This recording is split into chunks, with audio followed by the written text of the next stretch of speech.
یہ ذکر قلعہ ہے، محفوظ قلعہ.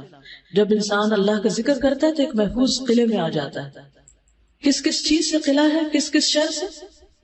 ہر پریشانی، غم، تکلیف، بیماری، گناہ، ان سب چیزوں سے محفوظ ہو جاتا ہے. کون سے ہیں وہ ذکر؟ نمبر 1 الصلاۃ علی رسول اللہ، رسول اللہ صلی اللہ علیہ وسلم پر درود بھیجنا. نمبر 2 کثرت الاستغفار، ہر غم سے نجات مل جاتی ہے انسان کو جب انسان استغفار کی کثرت کرتا ہے. یا ذا الجلال والاکرام کی کثرت، رسول اللہ صلی اللہ علیہ وسلم نے اس کی تاکید کی ہے کہ کثرت سے یا ذا الجلال والاکرام پڑھا کرو. آج ہم میں سے کس نے کتنی دفعہ پڑھا؟ شاید ایک دفعہ بھی نہ پڑھا. تو اس کی عادت ڈالیے. جو میں آپ کو 5 ذکر بتانے لگی نا، ڈیلی میک شور کہ آپ یہ کرتے ہیں، چاہے کچھ دفعہ ہی کریں. تھوڑا شروع کریں گے، زیادہ کی بھی عادت ہو جائے گی انشاءاللہ. لیکن اس کا فائدہ بہت زیادہ ہوگا. فائدہ یہ کہ آپ بہت سے غموں اور پریشانیوں سے نکل آئیں گے.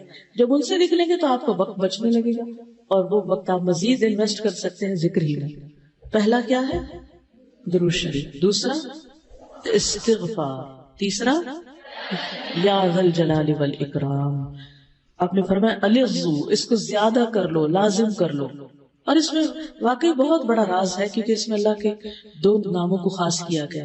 یعنی ایک جلال کی بات ہے اللہ کی، اللہ جل جلالہ اے جلال، جمال، کمال اور عظمت کے مالک. اور دوسرا الاکرام، عطا اور بخشش کے مالک. یعنی آپ اللہ کی حمد و ثنا بھی کر رہے ہیں اور مانگ بھی رہے ہیں. چوتھا لا حول ولا قوت الا باللہ.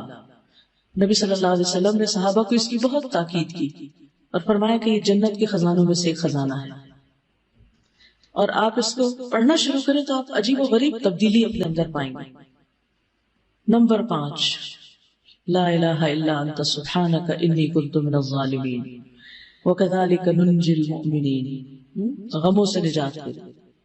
اور پھر سبحان اللہ والحمد للہ ولا الہ الا اللہ واللہ اکبر ولا حول ولا قوت الا باللہ العلی العظیم.